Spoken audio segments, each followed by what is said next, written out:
Life style ముచ్చట్లు. నేను బాగున్నానండి. మీరందరూ చాలా చాలా బాగుండాలని కోరుకుంటూ ఇవాళ మన టాపిక్. మన దగ్గర 1 తులం బంగారం ఉన్నింది అనుకోండి, 10 తులాల బంగారంగా ఎలా మార్చుకోవాలా? అదే 10 తులాల బంగారం ఉంటే 100 తులాల బంగారంగా మార్చుకునేటువంటి సీక్రెట్ టిప్ అయితే ఇవాళ మీతో షేర్ చేస్తానండి. ఏం కొంటాం, గోల్డ్ రేట్ ఏం కొండెక్కుంది. దాని తరుగు కుల్లులు చూస్తేనే నిరుత్సాహపడిపోదును. మన దగ్గర ఉండే బంగారం ఉన్నట్టు దాసిపెట్టుకోకుండా 1 తులాన్ని 10 తులాలు, 10 తులాలు 100 తులాలు ఏం కొంటాంలే అనైతే స్కిప్ చేయకండి వీడియోని. నిజంగా అదిరిపోయే టిప్ అనమాట. ఆల్రెడీ నేను వీడియో షేర్ చేస్తున్నాను. బాగా వైరల్ అయింది కూడా. కాకపోతే మన కొత్త సబ్స్క్రైబర్స్ చాలామంది యాడ్ అయ్యారు. నెక్స్ట్ మన లాంగ్ వీడియోస్‌లో సేవింగ్స్ గురించే షేర్ చేస్తున్నాం కాబట్టి ప్రతి ఒక్కళ్ళకి యూజ్ అవుతుందండి. మన సేవింగ్స్ ఐడియాలో ఎస్పెషల్లీ మన లేడీస్ సేవ్ చేయగలిగినటువంటి వస్తువుల్లో మనకి రీబ్యాక్ లిక్విడ్ క్యాష్‌గా ఉండేది గోల్డ్ కాబట్టి, గోల్డ్ ఎప్పుడు ప్రీషియస్ అంటే ఎప్పుడు గోల్డ్ పెరుగుతూనే ఉంటుంది ధర. ఎప్పటినుంచి అంటే ఆల్మోస్ట్ నేను పుట్టక ముందు నుంచి మన అమ్మలు, అమ్మమ్మలు, వాళ్ళ అమ్మమ్మల కాలం నుంచి కూడా బాగా ధర పలికేటువంటి వస్తువు ఏదన్నా ఉంది లోహాల్లో అంటే అది బంగారమే అంటాను. సో, మనం కూడా అలానే అంటాం బంగారం ధర బాగా పెరిగిపోయింది అనేసినని. ఆల్మోస్ట్ 2000 ఇయర్ అంటే 2000 సంవత్సరంలో ఒక్క సవర్ బంగారము 2000 ఉన్నింది. నా పెళ్ళప్పటికి ఒక సవర్ బంగారం 7000 ఉన్నింది. నా పెళ్ళై 18 ఇయర్స్ అయిందనమాట. ఇప్పటికి ఒక సవర్ బంగారం కావాలా అంటే అరౌండ్ మనకి 70,000 రూపీస్ కావాలా. అంటే సవర 70,000 అయింది. ఇప్పుడొచ్చి 70,000 అయింది. అప్పట్లో 7,000 ఉన్నింది. ఒక్క గ్రాము అప్పుడెంత ఉన్నింది, ఇప్పుడెంత ఉన్నింది. ఒక గ్రాము ఈరోజు రేటు రూ. 9,225. యాక్చువల్‌గా 2 డేస్ నుంచి బాగా పెరుగుతుందనమాట. అంటే 4 డేస్ బ్యాక్ అంటే ఈ మంత్ జూన్ 10థ్ వరకు కూడా 8,950, 40 అట్లుండింది.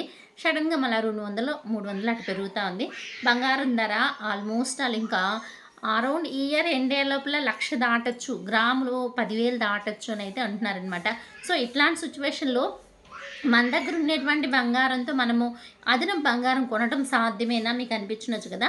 నిజంగా అదిరిపోయే టిప్ అండి. అదెలా అంటే మన దగ్గర ఉండేటువంటి బంగారాన్ని తక్కువ ఇంట్రెస్ట్ వచ్చేటువంటి గవర్నమెంట్ సెక్యూర్ బ్యాంక్స్‌లో మనం చెక్ చేసి మన దగ్గర ఉండేటువంటి బంగారంతో బంగారాన్ని రెట్టింపు చేసుకోవడం ఎలా? అదేనండి 1 తులం ఉంటే 10 తులాలు, 10 తులాలు ఉంటే 100 తులాలు ఇంకా ఎక్కువ కొనుక్కోవాలన్నా కూడా మనకి మినిమమ్ ఇన్‌కమ్ సోర్సెస్ ఉందా లేదా? మనము ప్రతి నెల ఎంత మేరకు గోల్డ్ మీద ఇన్వెస్ట్ చేయగలుగుతాం?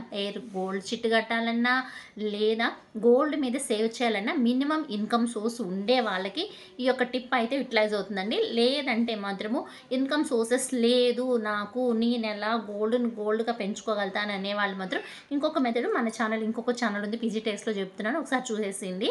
సో, మనకి ఇన్‌కమ్ సోర్స్ ఉంది. నెల నెల లిమిటెడ్ అమౌంట్ మనమైతే ఇన్వెస్ట్ చేయగలుగుతాం. అలాంటి వాళ్ళు ఈ యొక్క టిప్ యాప్ట్‌గా సరిపోతుంది. వాళ్ళు అతి కొద్ది కాలంలోని సంవత్సరాలు తిరిగే కొద్దీ బంగారాన్ని రెట్టింపు చేసుకునేదానికి పనికొచ్చేటువంటి టిప్ అనమాట. సో, మన దగ్గర ఉంది బంగారము. మన బంగారము ప్యూరిటీ తక్కువ ఉండొచ్చు. 18 క్యారెట్స్ కావచ్చు, 20 క్యారెట్స్ కావచ్చు, సెంటిమెంటల్ గోల్డ్ అవ్వచ్చు. మన బంగారాన్ని మార్చేసి తీసుకోవడం ఇష్టం లేదు. అలాంటి బంగారు ఉన్నా కానీ మనం ఎలా ప్లాన్ చేసుకోవాలంటే మన దగ్గర ఉన్నటువంటి బంగారాన్ని తక్కువ ఇంట్రెస్ట్‌కి ఇచ్చేటువంటి గవర్నమెంట్ సెక్యూరిటీ ఉన్నటువంటి బ్యాంక్స్‌లో బిఫోర్ దట్ మనకి ఈఎంఐ ఫెసిలిటీ ఉందా లేదా? ఎంతవరకు డ్యూరేషన్ మన గోల్డ్‌కి వాళ్ళు ఇస్తున్నారు? ఇన్ కేస్ రెన్యువల్ చేయాలంటే పూర్తిగా కట్టి రెన్యువల్ చేయించుకుంటున్నారా? లేదా రెన్యువల్ ఆప్షన్ ఏమన్నా ఇస్తున్నారా? కొన్ని బ్యాంక్స్‌లో ఎస్‌బీఐ అట్లాంటి బ్యాంకులో వచ్చి ఈఎంఐ ఆప్షన్ పెట్టున్నారు. దాని యొక్క పర్సెంటేజ్ ఆఫ్ ఇంట్రెస్ట్‌ని బట్టించి ఈఎంఐ డ్యూరేషన్ బట్టించి మనకి కంతులు ఉంటాయన్నమాట. మనకి ఎంత ఇన్‌కమ్ సోర్స్ ఉంది అంటే 1-10 తులాల వరకు మన బంగారాన్ని తాకట్టు పెట్టి వచ్చినటువంటి అమౌంట్ మనకి ఇన్ కేస్ 1 తులం బంగారము తాకట్టు పెట్టాము అంటే ఆల్మోస్ట్ గోల్డ్ బ్యాంకుల్లో గనుక అయితే ఒక గ్రాముకి 6-6.5 దాకా కూడా ఇస్తున్నారు. అరౌండ్ ఒక 40,000-45,000 ఒక 50 దాకా కూడా ఇస్తారనమాట. సో, మనం ఎలా ప్లాన్ చేసుకోవాలంటే ఆ వచ్చినటువంటి అమౌంట్‌తో కొత్త గోల్డ్ ప్యూరిటీ ఉండేటువంటి బంగారాన్ని కొని పక్కన పెట్టుకోవడమే. మనం ఏం చేయాలంటే మన పాత బంగారము ప్లస్ మన కొత్త బంగారంలో ప్యూరిటీ ఉండేటువంటి గోల్డ్ కొని పెట్టుకోండి. ఐదర్ గోల్డ్ కాయిన్స్ కానీ, గోల్డ్ కడ్డీలు కానీ, బిస్కెట్లు కానీ అట్లాంటివి కొనుక్కోండి. అంటే తక్కువ అమౌంట్. ఇన్ కేస్ 1 తులం పెట్టారంటే మనకి 40,000-50,000 వేలే వస్తుంది కాబట్టి ఇలాంటి వాళ్ళు కాయిన్స్ కొని పెట్టుకొని పాత బంగారానికి ఈఎంఐ ఆప్షన్‌లో డబ్బులు కట్టి ఇడిపించేసుకోండి. ఇప్పుడు మన దగ్గర ఒక తులం బంగారానికి ఇప్పుడు ఒక అర తులము, ముక్కాలు తులము కొనుంటాం గదా! ఈ 2 కలిపి మళ్ళా ఇంకొకసారి ప్లెడ్జ్ పెట్టి మళ్ళా వచ్చినటువంటి అమౌంట్‌తో కొత్త గోల్డ్ కొండం అట్లా కాదు. మాకు 10 తులాలు బంగారం ఉంది. మేమెలా ప్లాన్ జేసుకోవాలంటే, మనం ఒక 10 తులాల బంగారం తీసుకెళ్ళి తాకట్టు పెట్టాము అనుకోండి. ఒక 4, 5 లక్షలొస్తుంది. దాంతో కొత్తగా ఒక 5, 6 తులాల కొత్త బంగారాన్ని కొని పక్కన పెట్టుకోవడమే.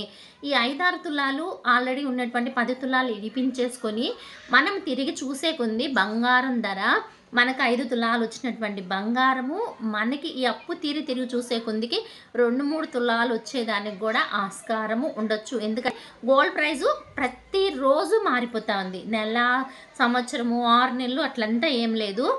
ప్రతిరోజు గోల్డ్ ప్రైస్ మారిపోతూనే ఉంది. సో, మనము గోల్డ్ చిట్టి కట్టి మనం గోల్డ్ కొనుక్కుందామన్నా కూడా మనకు ఆ బడ్జెట్‌లో మనకైతే రాదు కాబట్టి, మనకి ఇంట్రెస్ట్‌తో కంపేర్ చేస్తే గోల్డ్ ప్రైజెస్ బాగా పెరుగుతున్నాయి కాబట్టి, ఎవరైనా గోల్డ్ కొనుక్కోవాలా? లేదా నా దగ్గర ఉన్నటువంటి పాత బంగారానికి పెట్టుబడిగా పెట్టుకొని కొత్త బంగారం కొనుక్కోవాలనుకునే వాళ్ళు కూడా ది బెస్ట్ సీక్రెట్ టిప్ అయితే ఇదేనండి. నా ఫ్రెండ్ ఇలానే ఫాలో అయ్యి గోల్డ్ కొంటూనే ఉంటుందనమాట. సో, ఇలా మొదలుపెట్టి గోల్డ్ కొన్నాము అంటే మనకొచ్చేటువంటి ఇన్‌కమ్ సోర్సెస్ మరి ఒక విషయం చెప్తాను. వాళ్ళ హస్బెండ్ ఇచ్చేటువంటి పాకెట్ మనీ తీసుకొని తనేం చేస్తుందంటే తన దగ్గర ఉన్నటువంటి 1 తులము, అర తులము బంగారం మినిమమ్ బ్యాంక్‌లో పెట్టాలంటే ఒక సవర బంగారం అన్నా పెట్టాలా, 8 గ్రాములన్నా పెట్టాలా. తక్కువ అమౌంట్ తనకి ఎంత కావాలో అంత అమౌంట్‌ని తను తీసుకొని కొత్తగా ప్యూర్ గోల్డ్ కాయిన్స్ కొనేసుకుంటుందనమాట. ఇవి తన హస్బెండ్ పాకెట్ మనీ కింద ఇస్తారు కదా! దీన్నొచ్చి బ్యాంక్‌లో కట్టి ఇడిపించేస్తుంది. ఈ గోల్డ్ కాయిన్స్ పక్కనుంటాయి. తన యొక్క ఓల్డ్ గోల్డ్ రిలీజ్ చేసుకుంటుంది. ఈ gold coins up to 50 grams వరకు కూడా బ్యాంక్‌లో పెట్టొచ్చనమాట. కాకపోతే మొత్తం బంగారం తీసుకెళ్ళి పెట్టదు. ఎందుకంటే తనకొచ్చేది పాకెట్ మనీ 2000 రూపీసే కాబట్టి 2000 వర్త్ ఈఎంఐ ఎలా పెట్టుకోవచ్చో అలానే తను అక్కడ పెట్టుబడిగా పెట్టి గోల్డ్‌ని కొంటూనే ఉంటుంది. ఇంకా తను అన్‌స్టాబుల్ అనమాట. ప్రతి నెల వచ్చేటువంటి అమౌంట్ తీసుకెళ్ళి ప్లెడ్జ్ పెట్టినటువంటి గోల్డ్ కట్టడము, దాన్ని రిలీజ్ చేసుకోవడము, మళ్ళా తిరిగి దాన్ని మళ్ళా పెట్టడము, మళ్ళా కొత్త గోల్డ్ కొనుక్కోవడము. ఇలా పెట్టి తను కొని తన యొక్క డ్రీమ్ నగ బ్యాంగిల్స్ అయితే కొనుక్కున్నదనమాట. సో, మన సిస్టర్స్ అందరూ అంటూ ఉంటారు, నాకు తక్కువ ఇన్‌కమ్ సోర్స్ ఉంది. నాకు 500, 1000 రూపాయలు అలానే ప్రతి నెల సేవ్ చేయగలుగుతాను. నేను మనీ సేవింగ్ ఛాలెంజెస్ అవి ఇవి చేసుకొని రూపాయి పోగేసుకొని సేవ్ చేసుకుంటాను అనేవాళ్ళు కూడా అసలు మేము బంగారం కొనలేకపోతున్నాం అనుకునేవాళ్ళుగా లేదు మా అమ్మ వాళ్ళు ఎవరో నాకు ఒక చిన్న నగిచ్చారు. ఆ బంగారం తప్ప ఇంకేమీ లేదనుకునేవాళ్ళు. ఆ బంగారాన్ని పెట్టుబడిగా పెట్టి మనమైతే కొత్త బంగారాన్ని కొనుక్కోవచ్చండి. దానికోసం మనకి ఉండాల్సింది ఒక డెడికేషను, ఒక డిసిప్లైను. నేను నా నగల్ని ఇడిపించుకోగలుగుతాను, నాకు ఇన్‌కమ్ సోర్స్ ఉంది అనేవాళ్ళు ఈ మెథడ్‌ని అయితే ఫాలో అయ్యి 1, 10 కాదండి, వందల తులాల బంగారం అయితే కొనేసుకొని మన సిస్టర్స్ అందరూ నిండుగా సంతోషంగా హ్యాపీగా ఉండాలని కోరుకుంటూ ఈ యొక్క వీడియో మీకు నచ్చితే ప్లీజ్ ఒక లైక్ ఇవ్వండి. అలాగే కొత్తగా అయితే సబ్స్క్రైబ్ చేసుకొని follow. Okay, bye, see you, నమస్తే.